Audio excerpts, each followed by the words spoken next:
Vitamina P de paciencia. Dios es un planificador, Él es un estratega, Él tiene una organización increíble y tiene un paso definido. Ten en cuenta esto. Dios nunca llega tarde, así que no trates de apurarlo. Adoptemos el paso de Dios. Su secreto es la paciencia. Nunca se pierde el tiempo cuando se está esperando en Dios. La Biblia nos dice en Gálatas capítulo 5 versos 22 y 23. En cambio, este es el fruto del Espíritu. Produce en nosotros amor, gozo, paz, paciencia, benignidad, bondad, fidelidad, humildad y dominio propio. No hay ley que condene estas cosas. Claramente, estos versos dicen que si andamos en el Espíritu, podremos ser más pacientes y más amables. Entonces, ya saben que si nosotros estamos impacientes o antipáticos, no estamos en la misma sintonía de Dios y debemos dar fruto. La Biblia dice de paciencia. La paciencia viene a través de caminar nosotros con el Espíritu Santo, de aprender a orar y estar conectados siempre con Dios. Entonces, tener paciencia es un hábito que debe entrenarse en nuestras vidas. Comienza con pequeñas acciones día a día. Cuando te cuesta decidir, ten paciencia.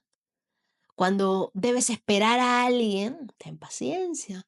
Cuando las cosas no salen como tú planeas, ten paciencia. Recuerda, tener prisa en la vida no te dará ninguna ventaja. Se piensa que la paciencia es la capacidad de esperar, pero no es así. La paciencia es cómo nos comportamos mientras esperamos. Yo te pregunto a ti, ¿cómo te comportas mientras esperas? Con cada prueba de la vida tendremos un termómetro para ver cuánta paciencia tenemos. Esto con el fin de ganar dominio propio y nos ayuda a saber cuánto tiempo podemos esperar sin perder los papeles, sin perder la paciencia. Cuando nos damos cuenta de que algo nos altera, entonces sabemos en qué área debemos ponernos a trabajar. Y también nos lleva a entregarle todas nuestras expectativas a Dios y a esperar su tiempo, porque en el tiempo de Dios es que ocurren las cosas. Tenemos que aprender a ser pacientes, porque eso nos va a liberar de toda ansiedad, de tratar de tener el control nosotros siempre de las cosas. Yo me pregunto, ¿quién tendría la santa paciencia en la Biblia? Claramente, Noé. El libro de Génesis, en el capítulo 6, versos del 5 al 8, dice, cuando el Señor Dios vio el alcance de la maldad humana y que la gente solo pensaba en hacer lo malo, le dolió haberla creado, se llenó de mucho pesar, entonces dijo, voy a borrar de la tierra todo lo que he creado, hombres, animales, reptiles, aves. Lamento haberlos creado, pero Noé contaba con la aprobación del Señor. El diluvio empieza cuando Noé tenía 600 años. Génesis 7, 6. Pero en Génesis 6, versos del 13 al 22, vemos lo que Dios le mandó a hacer. Dice, Dios vio que la humanidad se había degenerado, practicaba la violencia, la depravación, llegó a tal extremo que Dios le dijo a Noé, he decidido destruir a toda la humanidad porque por su culpa hay mucha violencia y corrupción en la tierra.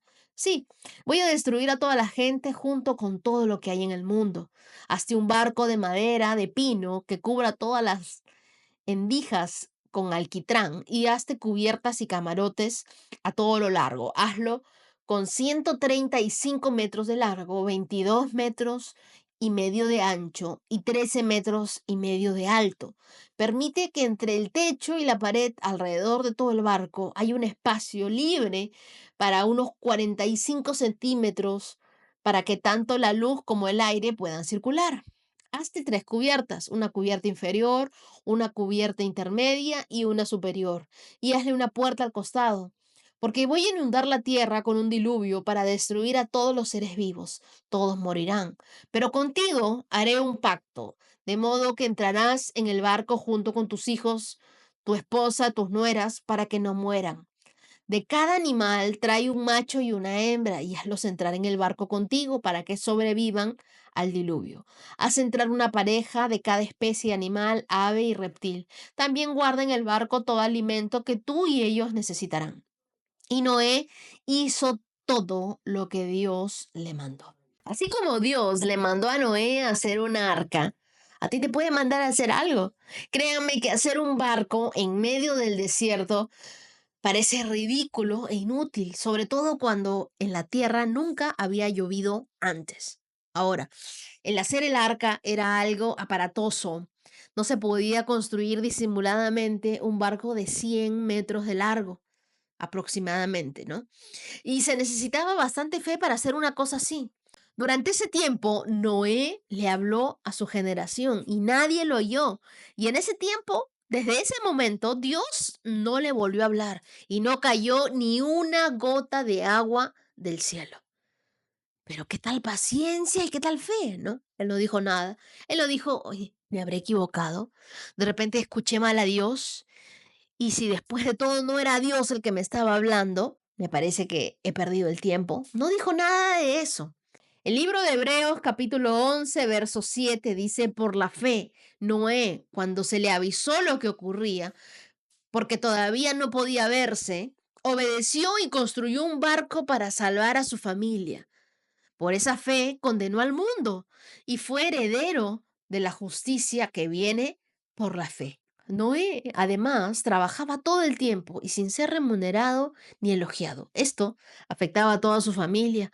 A veces uno tiene una promesa de parte de Dios, pero una promesa de hace mucho tiempo y aún no pasa nada. Pero uno no debe desistir, debe mantenerse firme, debe mantenerse confiando en Dios y con paciencia. En esto quizás hay vergüenza porque todos te juzgan, todos te critican. Puede pensar la gente que Dios te abandonó. Pero si tú estás haciendo las cosas a la manera de Dios y con buenas motivaciones en tu corazón, te sucederá como a Noé. Noé confiaba en Dios y eso era algo notorio. Noé trabajó en el arca casi 100 años sin que nadie le hiciera caso.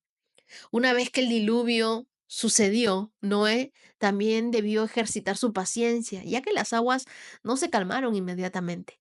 La tierra tardó en secarse y los animales también debieron molestarse. Noé, sin embargo, ya había aprendido a hacer las cosas en el tiempo de Dios y con la paciencia de Dios. Dios es un Dios justo, es un Dios que nos da dirección y quiere que nosotros sepamos qué hacer y cuándo hacerlo. El libro de Salmos, capítulo 32, verso 8 dice, yo te instruiré y te guiaré por el mejor camino para tu vida. Yo te aconsejaré y velaré por ti. Beverly Sills decía, no hay atajos que nos lleven a donde valga la pena. Entonces el camino a la cima no es fácil ni rápido. Lo que vale la pena nunca puede ser apurado, así que debemos aprender a ser pacientes. Dios no creó el apuro, Dios no creó las prisas. Debemos aprender a adoptar la velocidad de Dios. No te impacientes. Espera en el tiempo de Dios. Recuerda que no te calientas las manos quemándote los dedos. Cuanto menos paciencia tengas, más rápido la perderás. Entonces ten paciencia como para permitir que la fe complete su obra en ti. Ten paciencia para esperar en el tiempo de Dios y no en el tuyo. Ten la paciencia que Noé tuvo para escuchar lo que Dios tenía que decirle, para esperar en el tiempo en que su promesa se cumpla y para confiar en que Dios quería lo mejor para él. Dios, ayúdanos a tener paciencia, ayúdanos a guardar en tu tiempo. Ayúdanos, Señor, a ser personas perseverantes, a confiar, Señor, con todo nuestro corazón. Ayúdanos, Señor, a que en los momentos en los cuales más impacientes nos sentimos, cuando más llenos de ansiedad estamos, aprendamos a descansar en ti. Enséñanos a través de Noé cómo podemos esperar en ti y confiar que tú en tu tiempo cumplirás la promesa que nos has hecho. Oramos en el nombre de Jesús. Amén. 365 con Dios, con Wendy Necio Sub.